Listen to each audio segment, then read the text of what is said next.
De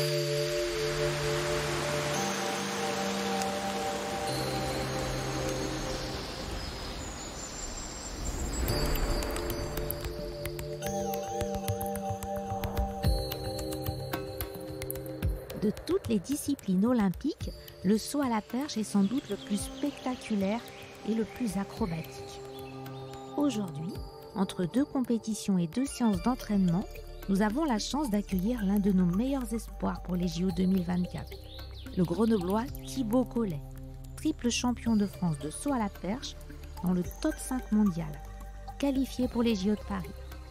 À 24 ans, le jeune homme, issu d'une famille de champions, pourrait bien entrer dans la légende le 5 août prochain au Stade de France, où il espère franchir la barre mythique des 6 mètres de hauteur, déjà frôlée aux mondiaux de Budapest l'été dernier. Mais comment se prépare-t-on à un tel exploit ? Qu'est-ce qui l'a poussé à choisir un sport aussi perché ? Bonjour Thibaut, dites-nous, d'où vous vient cette passion ?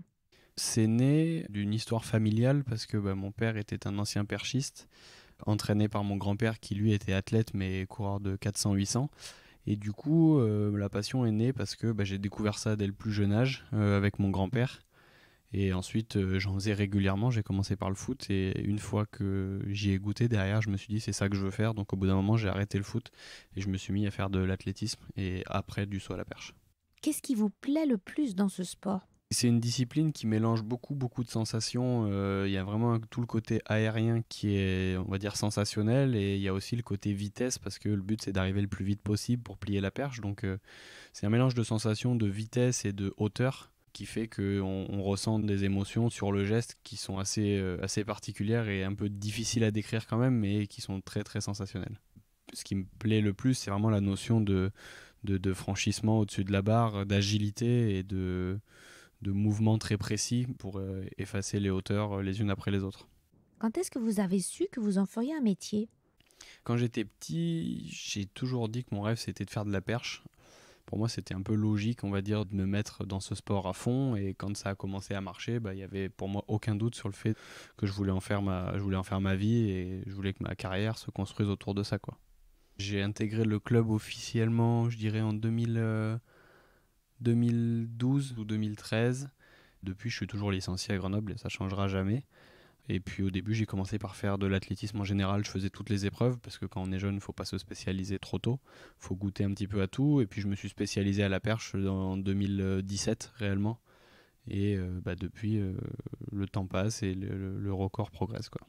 Bon, l'objectif maintenant, c'est les JO de Paris. Quelle est votre ambition ? L'ambition, comme tout sportif, c'est d'avoir la meilleure place possible. Et dans ma discipline et connaissant mon sport, moi l'objectif c'est d'être dans les 3 premiers, d'être médaillé à Paris. Donc forcément c'est une ambition qui est élevée et qui va être difficile, mais c'est ce pourquoi je me lève le matin. Et je pense que tout grand sportif a pour but d'aller chercher un maximum de médailles. Donc moi c'est comme ça que je vois les choses. J'ai déjà validé, on va dire, 2 étapes qui étaient les minima et la qualification. C'est 2 choses que j'ai réalisées cet été à Budapest. Donc, en sachant que j'ai pas la pression à me dire il faut que je me qualifie absolument et il faut que je saute telle barre parce que c'est une barre qui aujourd'hui, 5,82 m, est complètement dans mes cordes et que je franchis très régulièrement. Donc, le but, c'est pas d'y aller et de participer au jeu. Ça va être d'y aller et d'être bon et de peut-être marquer un peu l'histoire de ce sport encore plus, quoi. Alors vous devrez faire face au recordman du monde de la discipline, un monstre apparemment invincible, le Suédois Armand Duplantis, qui a franchi quand même les 6,22 m.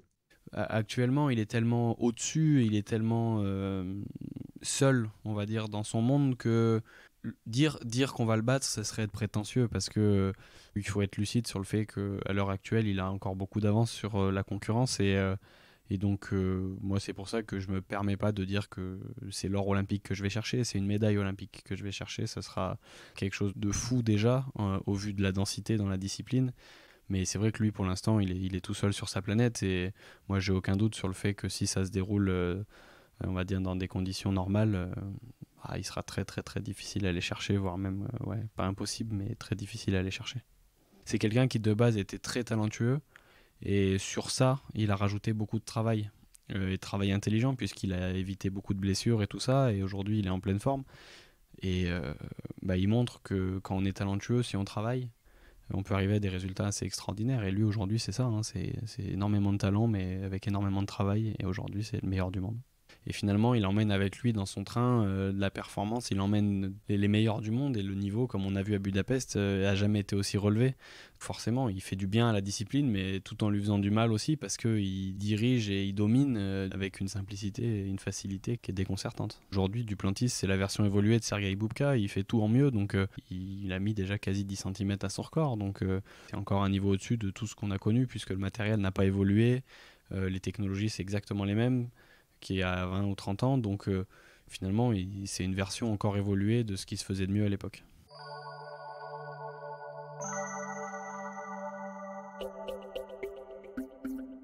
Bon, revenons-en à vous, Thibaut. Comment ça se passe au quotidien, l'entraînement? Nous, à la perche, on a besoin de travailler quand même pas mal de trucs. On doit travailler la vitesse, on doit travailler le saut, et on doit travailler la musculation et la capacité à impulser et tout ça. On a besoin, on va dire, d'utiliser son corps dans beaucoup de domaines. Donc on travaille en sprint, on travaille sur des séances de saut, on travaille sur des séances de bondissement, sur des séances de musculation et sur des séances de renforcement. Donc on va dire qu'on cale ça dans une semaine et on fait à peu près entre 8 et 10 séances par semaine en période de préparation. Et en période de compétition, c'est moins, on va être plutôt à entre 4 et 6 séances par semaine. C'est conséquent, mais c'est pas non plus le sport où on a le besoin de s'entraîner le plus. Par exemple, au triathlon, on sait que c'est encore autre chose. Les athlètes doivent pratiquer les 3 disciplines dans la journée, la plupart du temps, et avec un rythme assez fou. Donc, c'est vrai que ça demande beaucoup de rigueur et beaucoup de temps, mais par rapport à d'autres sports, on a quand même un petit peu de moments où on peut se poser et se reposer. Et maintenant, Thibaut, quelles sont les prochaines échéances avant les JO? Alors, les Jeux Olympiques, ça sera donc le 3 et le 5 août pour ma part. Les épreuves, c'est le 3 et le 5 août. Avant ça, cet hiver, à court terme, il y a les championnats du monde en salle à Glasgow du 1er au 3 mars. Et après, les championnats d'Europe cet été, qui seront avant les Jeux Olympiques, qui seront au mois de juin. Donc le but, c'est pareil, c'est d'aller aux championnats d'Europe, d'être médaillé, et ensuite de se concentrer pour les Jeux Olympiques qui seront au mois d'août. Alors, votre papa était le perchiste star des années 90. Votre maman est une heptathlète de haut niveau. C'est important, le soutien de la famille? Bien sûr, je partage ça avec mon grand frère aujourd'hui, qui est aussi perchiste professionnel. Donc on a vraiment ce côté familial dans le truc où on vit la même chose à quelque chose près. Et après, toute la famille autour qui suit à fond. Et ça rappelle un petit peu l'époque de mon père aussi, parce que mon père a connu tout ça, il a fait 2 fois les Jeux. Donc c'est des souvenirs qui réapparaissent et un petit peu remis au goût du jour. Et le but, c'est de faire mieux que ce qu'il a fait. Donc forcément, il y a un vrai soutien et on travaille beaucoup pour faire mieux que ce qui a été fait et de manière, on va dire, intelligente aussi. Ouais. Et à part le saut à la perche, vous avez d'autres passions dans la vie? Je suis un grand passionné de sport mécanique, de sport automobile et donc c'est assez vaste comme domaine, mais moi, un de mes rêves, c'est de participer au Dakar un jour, faire ce genre d'événement et donc si la carrière se passe très bien et que je vais là où je veux aller, je me dis que j'aurai peut-être la possibilité de me lancer là-dedans plus tard, mais pour l'instant, je me concentre sur le sport. Alors apparemment, les jeunes font de moins en moins de sport. Est-ce que vous avez un message pour les jeunes Isérois? Il y a une chose qu'il faut bien se dire, c'est que le sport, c'est un moyen d'expression, c'est un moyen de communication et c'est surtout une manière de vivre des choses que on pourrait pas forcément vivre sans. Ce que je pourrais dire, c'est que ça me permet de découvrir que ce soit des gens ou des coins du monde qui sont fabuleux. Là, on a des rencontres toutes plus belles les unes que les autres et le sport aujourd'hui, c'est quand même vraiment un moyen de s'assurer une santé et bouger tous les jours, s'entraîner.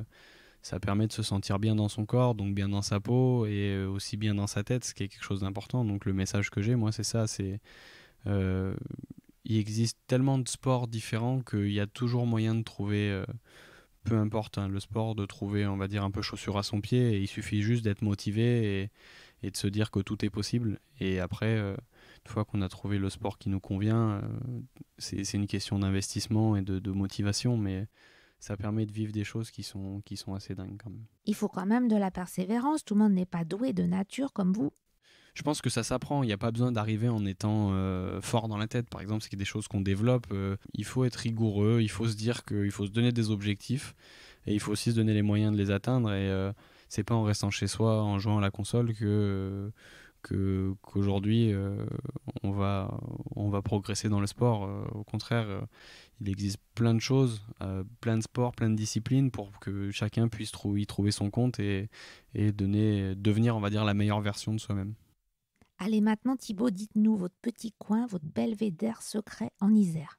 Moi, mon belvédère en Isère, c'est le fort du Saint-Hénard. C'est un endroit où j'ai passé beaucoup de temps, où je suis allé très très souvent de différentes manières, que ce soit en vélo, que ce soit en voiture, que ce soit en moto. Je suis monté beaucoup de fois là-haut et à chaque fois que je monte là-haut, c'est les mêmes émotions. On est un peu époustouflé par le paysage qui s'offre à nous et quand je suis là-haut, moi je me rends compte, quand je regarde, je me dis que c'est en bas que je me suis construit et que j'ai construit aujourd'hui l'athlète que je suis et que je suis en train de devenir. Et pour rien au monde, je changerais d'endroit dans ma vie où je veux vivre et où je veux évoluer, quoi. C'est ici, c'est entre ces montagnes, c'est avec cette vue et puis c'est toujours avec le même bonheur que je tourne la tête à Grenoble et que je vois ces paysages, quoi.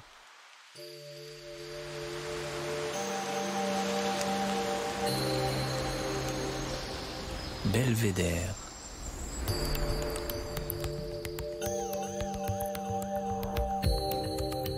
Le podcast du département de l'Isère.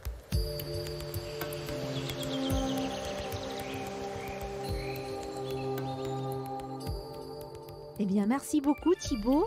Bonne chance pour les JO. On est derrière vous, on vous soutient. Belvédère, c'est fini pour aujourd'hui. Cet épisode a été réalisé par Véronique Granger avec Annick Berlioz à la prise de son. Le mixage a été réalisé par Émilie Vadel du studio Scadian Co. La musique est signée Denis Morin de Vague Imaginaire. On espère que vous avez aimé. Si c'est le cas, n'oubliez pas de vous abonner. Vous pouvez retrouver tous les épisodes sur isermag.fr et sur toutes les plateformes de podcast. À bientôt.